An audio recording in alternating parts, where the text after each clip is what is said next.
రాష్ట్రంలో డిఎస్సి పైన జరిగిన అవకతవకలపై వైఎస్ఆర్ కాంగ్రెస్ పార్టీ రాష్ట్ర వ్యాప్తంగా 175 నియోజకవర్గాల్లో రిలే నిరాహార దీక్షలు ప్రారంభిస్తే రాజధాని నడిబొడ్డున ఉన్నటువంటి సెంట్రల్ నియోజకవర్గం మాజీ మంత్రి మల్లాది విష్ణు పైన తెలుగుదేశం పార్టీ బోండా ఉమా స్థానిక ఎమ్మెల్యే ఒక గూండాగా ఒక రౌడీగా మారి జనాలతో ఆ శిబిరాన్ని ధ్వంసం చేసి వారిపైన కోడిగుడ్లు మరి రాళ్లతో దాడి చేసి మరి పోలీసులకు ముందుగానే ఒక గంట ముందుగానే చెప్పడం కూడా జరిగింది. అయ్యా ఇట్లా బోండా ఉపా స్థానిక ఎమ్మెల్యే గారు వస్తున్నట్లుగా మాకు తెలిసింది, మీరు దానికి తగిన జాగ్రత్త తీసుకోండి చెప్పినా కూడా పోలీసులు నిమ్మకు నీరెత్తినట్టుగా ఉండి మరి శాంతియుతంగా జరుగుతున్నటువంటి నిరసన దానికి సంబంధించి వారిపై దాడులు జరిగి వారిపైన చాలా మందికి దెబ్బలు కూడా తగలడం కూడా జరిగింది.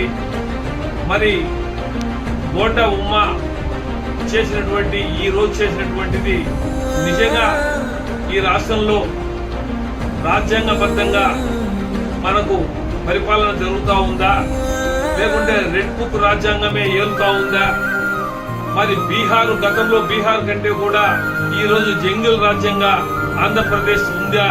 ప్రతి ఒక్క జిల్లాలో కూడా ప్రతి జిల్లాలో కూడా ఏదో ఒక రూపంలో వైఎస్ఆర్సీపీ నాయకులు ప్రభుత్వం చేస్తున్నటువంటి మంచి పనులు కాకుండా చెప్పిన పనులు చేయకుండా పోయి దాని మీద విమర్శిస్తే వాళ్ళపైన ఏదో విధంగా కేసులు పెట్టి జైల్లో పంపడం జరుగుతూ ఉంది. మరి బ్రాహ్మణుడైనటువంటి మల్లాది విష్ణుపై ఆయన శిబిరంలో కూర్చుండగానే ఆయన పైన కోడిగుడ్లతో దాడి చేయడం చాలా హేమమైన చర్య. మరి అదే విధంగా విద్యాశాఖ మంత్రిగా ఉండి అయ్యా నువ్వు నిజాయితీగా ఉంటే ఈ రోజు సిబిఐ ఎంక్వైరీకి చేయండి, లేకపోతే నీ పదవికి రాజీనామా చేయండి.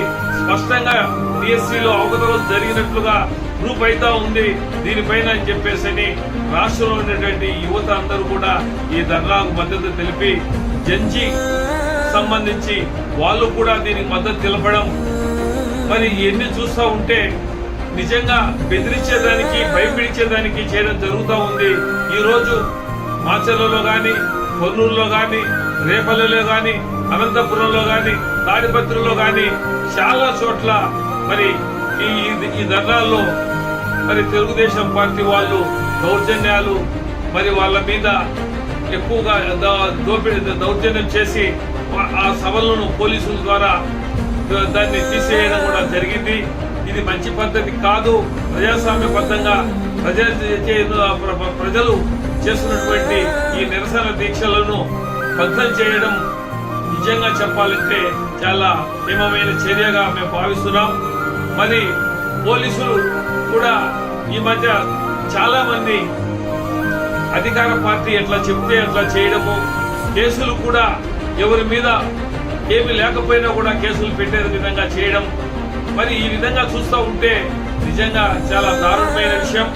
మరి డిఎస్సి పైన వైఎస్ఆర్ పార్టీ రాబోయే రోజుల్లో ఇంకా ఎక్కువ తీవ్రమైనటువంటి ఉద్యమాన్ని తీసుకువచ్చేసి న్యాయం జరిగేంత వరకు యువతతో పాటు జంజీ వారితో పాటు ఖచ్చితంగా దీన్ని ముందుకు తీసుకుపోయేదానికి వైఎస్ఆర్ కాంగ్రెస్ పార్టీ సిద్ధంగా ఉంటుంది.